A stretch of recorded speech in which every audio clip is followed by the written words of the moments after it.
Pemeriksaan fisik 12 saraf kranialis. Yang pertama, persiapan pasien. Persiapan yang dilakukan sebelum melakukan pemeriksaan nervus kranialis adalah satu, lakukan anamnesa secara sistematik dan tanyakan pasien mengalami gangguan seperti kehilangan indera penciuman secara tiba-tiba atau gangguan penglihatan, kabur, atau penurunan tajam. Penglihatan secara tiba-tiba. Yang ketiga, lapang pandang menyempit, sulit membuka mata atau sulit menutup mata, terus penurunan pendengaran atau mengalami tinnitus, bentuk wajah tidak simetris, tiba-tiba, terus terasa kesemutan atau baal pada salah satu sisi wajah, pelok saat berbicara, suara serak saat berbicara, terus kesulitan untuk menelan, terus sakit kepala atau pusing berputar. 2. Lakukan pemeriksaan fisik secara umum seperti pemeriksaan tekanan darah, denyut nadi, frekuensi napas, dan suhu. Ya, bisa di sini juga. Dan 3, jelaskan prosedur pemeriksaan yang akan dilakukan dengan bahasa yang dimengerti pasien. Dan keempat, siapkan ruangan pemeriksaan dengan pencahayaan yang cukup terang seperti ini ya. Terus peralatan yang dibutuhkan, peralatannya seperti bahan dengan bau yang kuat seperti jeruk kopi, vanila, terus papan Snellen chart atau papan E-chart, pinhole dan lensa refraksi, terus center atau pen light, kartu isi hara, fundoskopi atau oftalmoskop, palu refleks, hammer refleks, pilihan kapas, garpu tala, depresor lidah, larutan gula, larutan garam. Posisi pasien untuk memeriksa nervus kranialis, pasien diposisikan dengan posisi duduk tegak seperti ini ya. Bila pasien tidak bisa duduk tegak, maka pemeriksaan dapat dilakukan dengan posisi berbaring ya, seperti tertidur. Dan pemeriksa berada di sisi tempat tidur pasien, berada di sisinya. Tetapi pada posisi berbaring tidak semua pemeriksaan nervus kranialis dapat dilakukan. Pemeriksaan nervus kranialis yang tidak dapat dilakukan dalam posisi berbaring diantaranya adalah pemeriksaan lapang pandang dan pemeriksaan nervus kranialis yang seperti pada pemeriksaan nervus kranialis yang ke-9.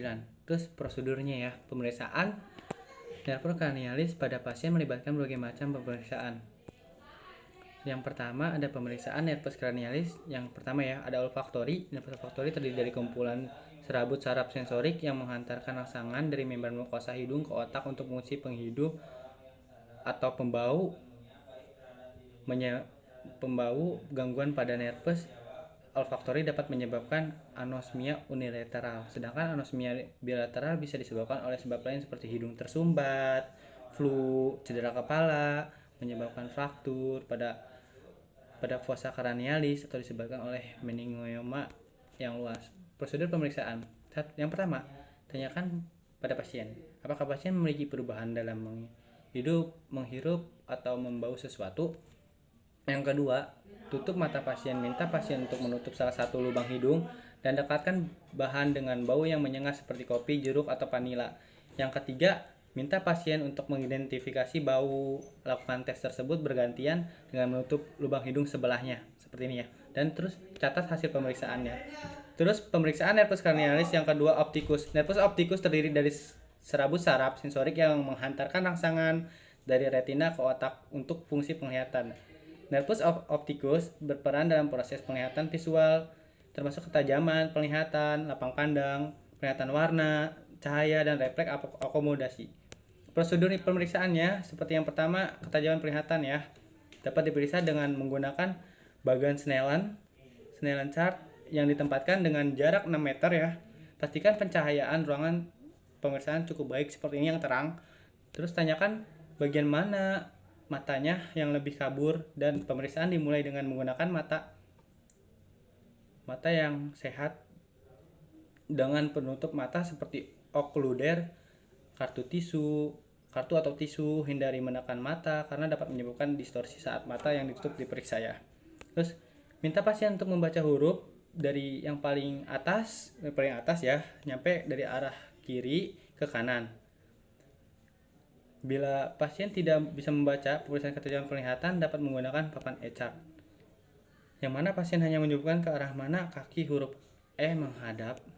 Yang ketiga, baris terkecil yang dapat dibaca laporkan dalam bentuk fraksi atau pecahan, misalnya 6/18, yang berarti pasien dapat membaca dari jarak 6 meter, di mana tulisan tersebut dapat terlihat dengan mata normal pada jarak 18 meter. Ya, terus bila pasien tidak dapat membaca huruf teratas, maka pasien dapat bergerak maju setiap 1 meter sampai huruf teratas terbaca. Hasil pemeriksaan dapat dilaporkan sebagai 5/6, 4/6, dan seterusnya, tergantung dari jaraknya. Bila pasien tidak dapat membaca huruf teratas dari jarak 1 meter, maka pemeriksa dapat melakukan pemeriksaan dengan teknik hitung jari. Pasien diminta untuk menyebutkan angka berapa yang dibentuk oleh jari pemeriksa. Bila pasien dapat menyebutkan dengan benar, maka pemeriksaan dilaporkan dalam bentuk VACF, counting finger, atau hitung jari. Pasien tidak dapat menyebutkan dengan benar, pemeriksa dapat mengganti pemeriksaan dengan melambaikan tangan. Bila pasien dapat melihat lambaian tangan, maka pemeriksaan dilaporkan dalam bentuk VA per HM, hand movement atau lambaian tangan. Terus bila pasien tidak dapat melihat lambaian tangan, maka pemeriksa dapat menggunakan senter atau memberikan rangsangan cahaya. Bila pasien dapat melihat cahaya, maka hasil pemeriksaan dilakukan bentuk VAPL, perception of light, atau respon cahaya. Bila pasien tidak dapat melihat cahaya sama sekali, maka pemeriksaan dilakukan dalam bentuk VA sama dengan NPL, no perception of light, tidak ada respon cahaya. Setelah melakukan pemeriksaan ketajaman penglihatan tanpa bantuan alat atau koreksi, maka pemeriksa dapat melakukan pemeriksaan dengan koreksi atau menggunakan pinhole atau lensa kacamata. Bila ketajaman penglihatan meningkat, maka gangguan ketajaman penglihatan dapat disebabkan oleh irregularitas refraksi. Ulangi pemeriksaan dengan menggunakan mata sebelahnya. Tulis hasil pemeriksaan kedua mata. Misalnya OD, okular dextra, mata kanan VA 6/18 tanpa koreksi, 6/6 dengan pinhole, dan OS, okular sinistra, atau mata kiri, VA NPL. 2. Refleksi pupil mata pasien diperiksa adalah refleksi pupil langsung, direct, dan refleksi pupil konsensual. Pupil pasien diperiksa dengan menggunakan senter atau pen light.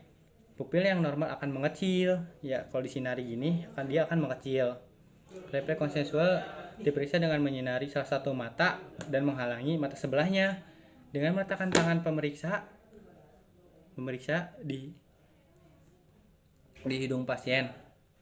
Refleksi pupil konsensual yang normal adalah di mana kedua pupil akan mengecil bersamaan walaupun hanya satu mata yang disinari. 3. Pemeriksaan lapang pandang mata visual field dilakukan dengan duduk berhadapan dengan pemeriksa. Pasien diminta menutup salah satu mata, misalnya kiri, dan pemeriksa juga menutup mata yang berlawanan mata kanan. Pasien diminta untuk melihat ke arah hidung pemeriksa, sementara pemeriksa menggerakkan tangan kiri dari arah samping secara perlahan tanpa mengalihkan fokus mata. Pasien diminta untuk memberikan tanda bila tangan pemeriksa sudah mulai terlihat oleh pasien. Lakukan pemeriksaan yang sama untuk mata sebelahnya. 4. Refleks akomodasi. Lensa mata pasien diperiksa dengan cara meminta pasien untuk melihat ke arah yang jauh. Kemudian jari pemeriksa diletakkan di ujung hidung pasien dan diminta untuk fokus pada jari pemeriksa. Lensa mata normal akan menjadi konvergen, pupilnya mengecil. 5. Buta warna total dan parsial dapat dideteksi dengan melakukan pemeriksaan kartu isi sara seperti tes buta warna itu ya. Yang 6. Pemeriksaan funduskopi digunakan untuk melihat kondisi papiledema, perubahan makulat, dan kondisi retina yang abnormal seperti pasien diabetik, retinopati, dan hipertensi. Pemeriksaan nervus yang ketiga, yang keempat, dan kelima, okulomotor, cochlear, abdusen. Nervus yang ketiga, keempat, dan kelima merupakan serabut saraf motorik yang dapat berfungsi untuk menggerakkan bola mata seperti ini ya. Nervus yang ketiga, okulomotor, mensarapi otot levator, palpebra superior, dan semua otot ekstra okular kecuali otot rectus lateralis dan otot obliquus superior. Nervus yang ketiga, okulomotor, berperan dalam kontraksi otot pupil dan membuka mata. Nervus yang keempat, nervus 4 cochlear, mensarapi otot oblikus superior untuk mengarahkan mata melihat ke arah hidung, rotasi internal dan depresi. Sedangkan nervus yang ke-6 abdusen, mensarapi otot rectus lateralis untuk menggerakkan mata ke samping. Nervus 6 abdusen, mensarapi otot rectus lateralis untuk menggerakkan mata ke samping. Prosedur pemeriksaan infeksi mata untuk mendeteksi apakah ada ptosis atau culing. 2 pasien diminta untuk duduk tegak dan tidak menggerakkan kepala. Minta pasien untuk melihat gerakan tangan atau jari. Pemeriksa dengan huruf H. Pemeriksa menggerakkan tangan atau jari ke arah samping, kanan, kiri, atas, bawah, dan diagonal. Bola mata harus bergerak secara bersamaan, secara simetris ya, seperti ini ya. Nah gitu. 3. Saat mengarahkan tangan ke samping arah lateral, perhatikan apakah ada nystagmus pada pasien atau tidak. Refleks pupil disarapi oleh nervus yang kedua, opticus, dan nervus yang ketiga, oculomotor, dan nervus yang kedua untuk mengantarkan rangsangan cahaya. Sedangkan nervus yang ketiga untuk berkontraksi otot pupil. Pupil pasien diperiksa dengan menggunakan senter atau pen light. Pupil yang normal akan mengecil, bila disinari refleks konsensual. Refleks tak langsung diperiksa dengan menyinari salah satu mata dan menghalangi mata sebelahnya. Dengan meletakkan tangan pemeriksa di hidung pasien, refleks pupil konsensual yang normal adalah kedua pupil akan mengecil secara bersamaan walau hanya satu mata yang disinari cahaya. Nervus yang kelima, trigeminal, bersifat sensorik dan motorik. Nervus yang kelima mengantarkan rangsangan sensorik 3 di bagian daerah wajah, yaitu ophthalmik, maksila, dan mandibula. Nervus yang kelima juga mensarapi otot untuk mastikasi, yaitu temporalis, masseter, dan pterygoid. Nervus yang kelima juga berperan refleks kornea. Prosedur pemeriksaannya, pasien diminta untuk menutup mata, gunakan kapas dan jarum tumpul untuk memeriksa sensorik di wajah. Sentuh 3 bagian kulit wajah pasien dan tanyakan apakah pasien dapat merasakan stimulus tersebut dan membedakan sentuhan halus dan nyeri. Yang ketiga, kornea. Diperiksa dengan menyentuh ujung kornea dengan pilihan kapas. Dikatakan normal bila pasien segera mengedipkan mata. Pemeriksaan fungsi motorik nervus yang kelima, trigeminal, dengan mempalpasi otot masseter temporalis. Pasien diminta untuk mengatupkan gigi rapat-rapat dan membuka mulut. Lesi nervus trigeminal unilateral dapat menyebabkan deviasi rahang ke bagian yang lumpuh. Refleks hentakan rahang jauh refleks dapat diperiksa dengan meminta pasien merelaksasikan otot rahangnya dan membuka sedikit mulut. Pemeriksa menempatkan ibu jari ke dagu pasien dan memukulkan palu refleks dengan ibu jari pasien sebagai alasnya. Refleks yang normal adalah pasien sedikit mengatupkan mulutnya setelah mendapatkan rangsangan. Pemeriksaan nervus cranialis yang ke-7 ya, facialis. Nervus cranialis yang ke-7, facialis merupakan saraf motorik yang memiliki komponen sensorik dan parasimpatik. Nervus facialis mensarapi hampir semua otot di wajah, kecuali otot mastikasi yang disarapi oleh nervus cranialis yang ke-5, trigeminal. Nervus cranialis mensarapi indera perasa 2/3 anterior, lidah, melalui cabang korda timpani. Dan sebagai saraf efferent refleks kornea, nervus cranialis juga memiliki fungsi parasimpatis untuk kelenjar lacrimalis dan kelenjar submandibular. Prosedur pemeriksaannya, infeksi wajah pasien secara umum, perhatikan apakah asimetris, dan gangguan untuk menutup mata. Minta pasien untuk melakukan berbagai ekspresi. 2. Minta pasien untuk melakukan berbagai ekspresi untuk menilai otot wajah.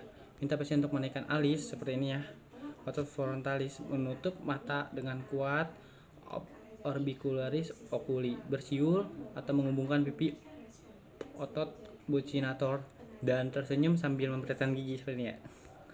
3. Periksa fungsi sensori indera perasa dengan memberikan rasa manis dan asin. Terus pemeriksaan nervus cranialis yang ke-8, vestibulococlear. Nervus cranialis yang ke-8 memiliki fungsi sensori untuk pendengaran ya dan keseimbangan tubuh vestibulum.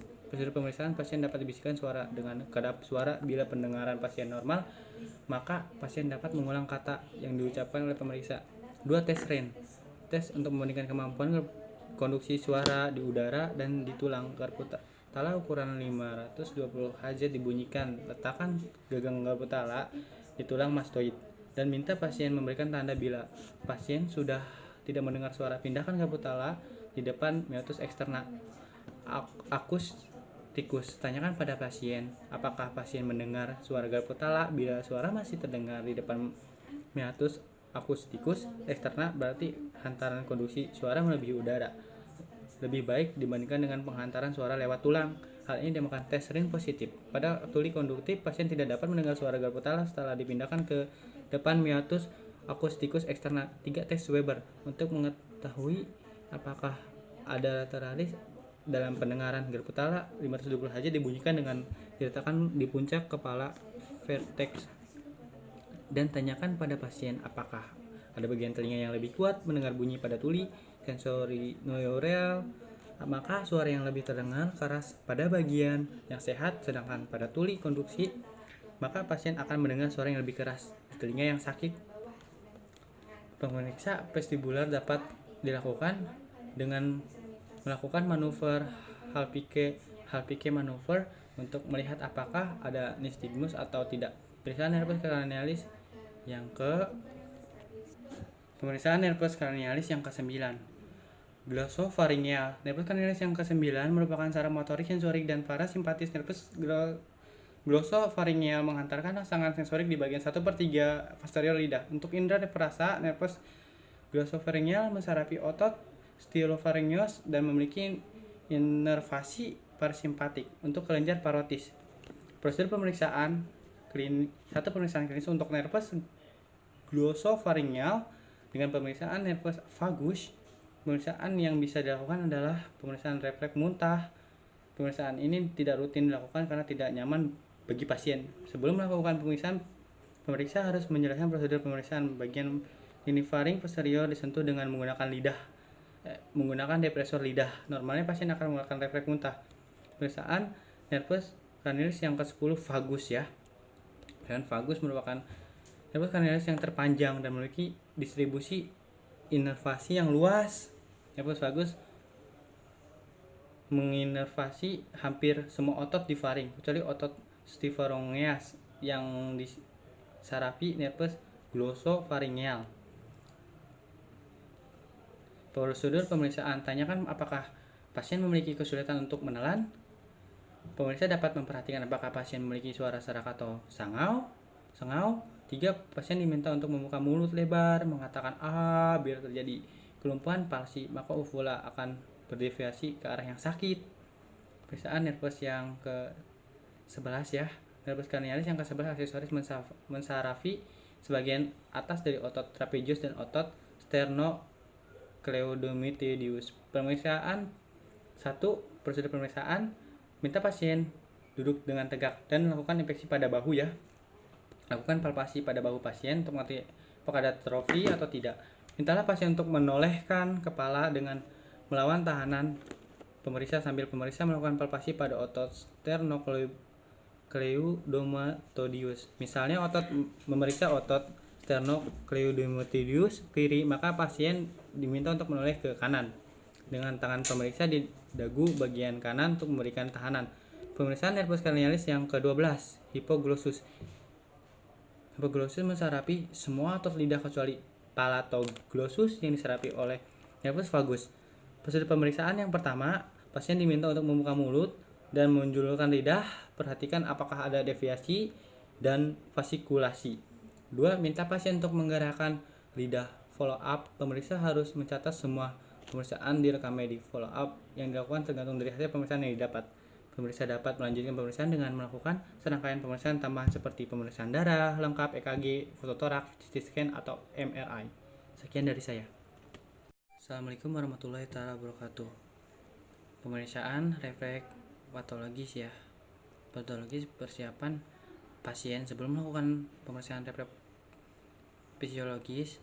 Pemeriksa perlu melakukan anamnesis baik secara umum maupun secara khusus yang akan mengarahkan kepada diagnosis. Selanjutnya, pemeriksa dapat melakukan pemeriksaan fisik secara menyeluruh dan juga apabila ada kecenderungan yang mengarah pada gangguan saraf, perlu dilakukan pemeriksaan saraf secara umum. Pemeriksaan saraf diliputi pemeriksaan saraf kranial. Pemeriksaan fisik fisiologis ya. Pemeriksaan harus meminta informed consent terlebih dahulu kepada pasien maupun keluarga pasien yang akan dilakukan tindakan. Terus peralatannya yang dibutuhkan untuk melakukan pemeriksaan refleks ini diperlukan alat khusus bentuk palu yang akan digunakan untuk mengetok tendon. Sementara untuk melakukan pemeriksaan refleks superficial menggunakan ujung dari palu refleks pada bagian yang tajam ataupun menggunakan benda lain yang agak runcing seperti kayu, biretan, atau kunci. Sementara untuk menguji refleks kornea diperlukan sepotong kapas yang ujungnya dibuat runcing. Posisi pasien. Anggota gerak yang diperiksa refleks yang harus rileks dan tidak boleh tegang. Posisi terbaik adalah berbaring atau duduk tempat tidur pemeriksaan. Prosedurnya, pada saat melakukan pemeriksaan refleks dalam memeriksa perlu memastikan posisi dan teknik pengetukan palu yang benar. Palu refleksi tidak boleh dipegang secara keras. Pemeriksa dapat memegang gagang palu refleksi dengan ibu jari dan telunjuk dan ayunkan secara terarah ke tendon atau peristium. 2. Gerakan pengetukan berpangkal pada sendi pergelangan tangan pemeriksa sehingga dapat bergerak secara leluasa. Yang ketiga, pemeriksa juga harus memastikan letak anatomis pengetukan yaitu tendon.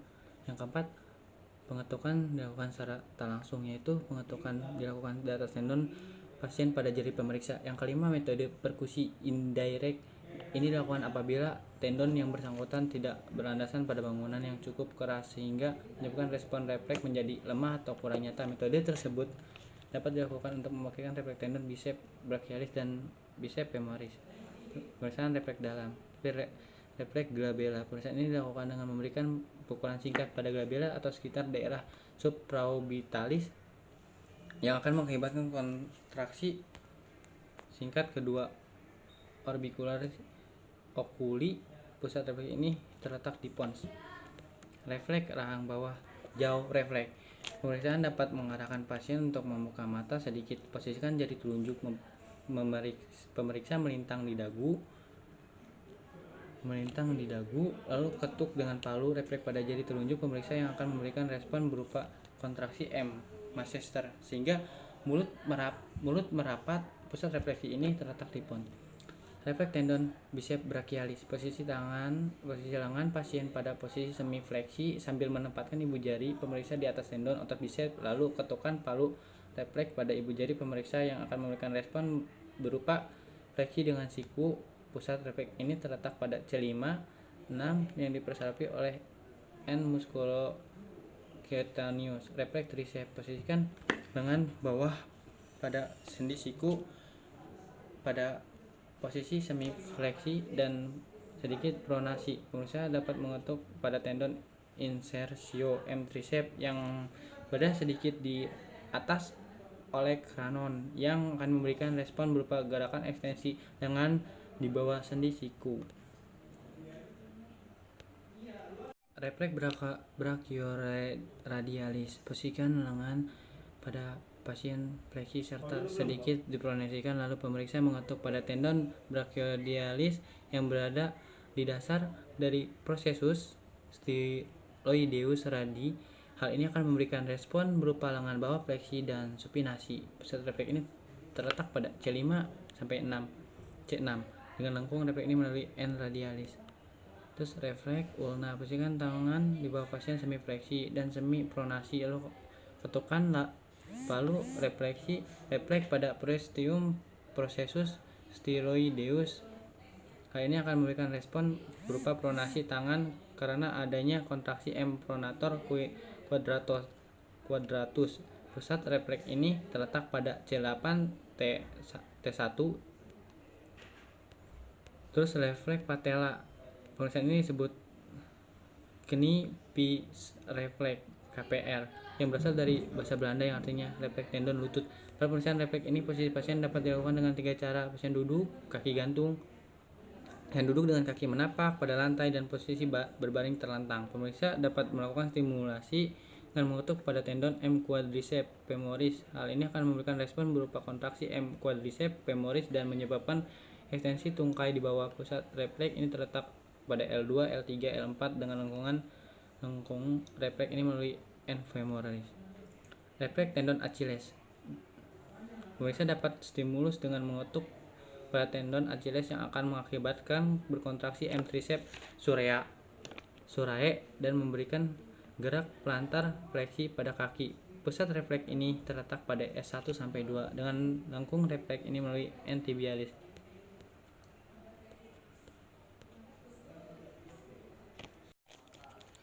Sekarang ke ini ya, meningial. Persiapan pasien. Pastikan pasien diperiksa di ruang yang privat dan nyaman. Penjelasan lengkap mengenai indikasi, cara pemeriksaan, dan komplikasi harus dijelaskan kepada pasien. Lepaskan aksesoris yang ada di leher seperti kalung syal pada pasien. Dengan kecurigaan infeksi susunan saraf, pasien mungkin dalam keadaan penurunan kesadaran atau tidak kooperatif. Pastikan Anda telah mendapatkan persetujuan untuk melakukan pemeriksaan dari keluarga yang berwenang. Peralatan pemeriksaan tanda rangsangan meninggal tidak perlu menggunakan alat khusus. Posisi pasien. Pemeriksaan tanda rangsangan meninggal dilakukan saat pasien dalam posisi supinasi. Prosedur pemeriksaan tanda rangsangan meninggal terdiri 4 ya, yaitu pemeriksaan kaku kuduk, tanda Brudzinski 1, Brudzinski 2, dan kening. Kaku kuduk, pasien dalam terlentang, posisikan 1 tangan pemeriksa di bawah kepala pasien dan tangan lain di atas dada. Lakukan fleksi pada leher pasien ke arah dada secara pasif. Apabila terdapat tahanan sehingga dagu tidak menempel pada dada, maka kaku kuduk menyatakan positif. Pemeriksaan kaku kuduk dapat memberikan hasil positif pada kasus selain meningitis seperti pada tetanus, tumor chorda spinalis, peningkatan tekanan intrakranial, bahkan stroke. Terus yang Brudzinski 1, pasien dalam posisi terlentang, posisi 1 tangan pemeriksa di bawah kepala pasien dan tangan lain di atas dada, kemudian fleksikan kepada pasien ke arah dada secara pasif. Apabila kedua tungkai di bawah fleksi pada sendi panggul dan sendi lutut saat kepala difleksikan, maka tanda Brudzinski 1 nyatakan positif. Brudzinski 2, pasien dalam posisi terlentang, tungkai kiri dalam keadaan lurus, kemudian fleksikan tungkai kanan secara pasif pada sendi panggul. Apabila diikuti oleh fleksi tungkai kiri, tanda Brudzinski 2 nyatakan positif. Tanda Kenig. Pasien dalam posisi terlentang, fleksikan tungkai bawah pada sendi panggul hingga 90 derajat tegak lurus. Kemudian ekstensikan tungkai bawah pada sendi lutut. Dalam keadaan normal, sendi lutut dapat diekstensikan sehingga sebesar 135 derajat. Apabila saat ekstensi sendi lutut terdapat hambatan dan menyebabkan nyeri, tanda Kenig nyatakan positif. Refleks patologis. Babinski tes. Lakukan goresan pada telapak kaki dari daerah tumit ke arah jari melalui sisi lateral. Orang akan memberikan respon fleksi jari-jari kaki dan penarikan tungkai pada lesi UMN, maka akan timbul respon jempol kaki akan di dorsofleksi, sedangkan jari-jari lain akan menyebar atau membuka normal pada bayi masih ada. B. Cadok tes. Memberikan rangsangan dengan jalan menggores pada bagian lateral malleus lateralis. C. Oppenheim tes. Tanda atau refleks patologis ini dapat dibangkitkan dengan mengurut tulang tibia dari atas ke bawah menggunakan ibu jari telunjuk. Tanda ini positif, responnya sama Babinski tes yang mengindikasi upper motor neuron lesi. Gordon tes. Cara melakukan memencet atau mencubit otot betis. Tingkat kesadaran kualitatif. Komposmetis yaitu kondisi seorang yang sadar sepenuhnya baik terhadap dirinya maupun terhadap lingkungan dan dapat menjawab pertanyaan yang ditanyakan pemeriksa dengan baik. Apatis yaitu kondisi seorang yang tampak segan, acuh tak acuh terhadap lingkungan. Delirium yaitu kondisi seseorang yang mengalami kekacauan gerakan, siklus tidur bangun yang terganggu dan tampak gaduh, gelisah, kacau, disorientasi, serta meronta-ronta. Somnolen yaitu kondisi seorang yang mengantuk namun masih dapat sadar bila dirangsang, tetapi bila rangsangan berhenti akan tidur kembali. Sopor yaitu kondisi seseorang yang mengantuk yang dalam namun masih dapat dibangunkan dengan rangsangan yang kuat, misalnya nyeri tetapi tidak terbangun sempurna dan tidak dapat menjawab pertanyaan dengan baik. Semikoma yaitu penurunan kesadaran tidak memberikan respon terhadap pertanyaan, tidak dapat dibangunkan sama sekali. Respon terhadap rangsangan nyeri hanya sedikit, tapi refleks kornea dan pupil masih baik.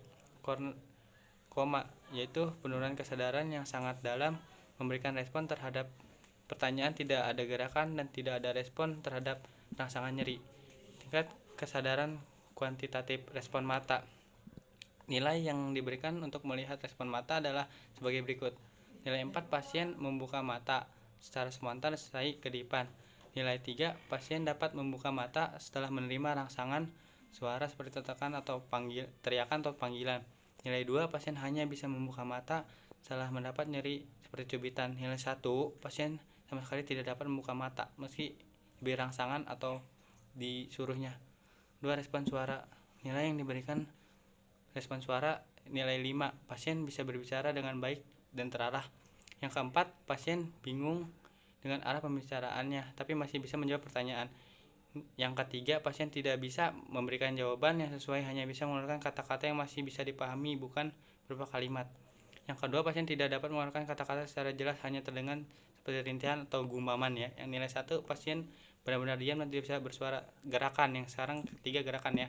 6, nilai 6, pasien dapat melakukan gerakan sesuai arahan. Yang kelima, pasien bisa bergerak secara terkontrol apabila memperoleh rangsangan nyeri. Yang keempat, pasien bisa bergerak secara refleks menjauh sumber rangsangan nyeri. Yang ketiga, pasien menekuk dengan kaki kaku sehingga hanya bergerak sedikit saat memperoleh rangsangan nyeri.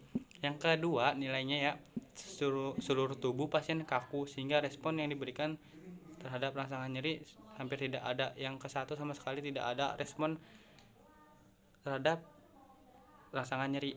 Kekuatan otot. Kekuatan otot diukur ekstremitas atas dan bawah. Kekuatan otot ekstremitas atas adalah kemampuan otot pada ekstremitas atas.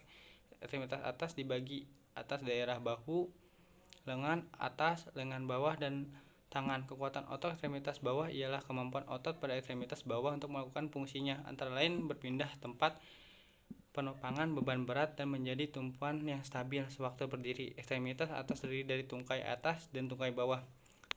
Tingkatnya ya, yang 0 kontraksi otot tidak terdeteksi, yang 1 kejapan yang hampir tidak terdeteksi atau bekas kontraksi dengan observasi atau palpasi. 2 pergerakan aktif bagian tubuh mengeliminasi gravitasi.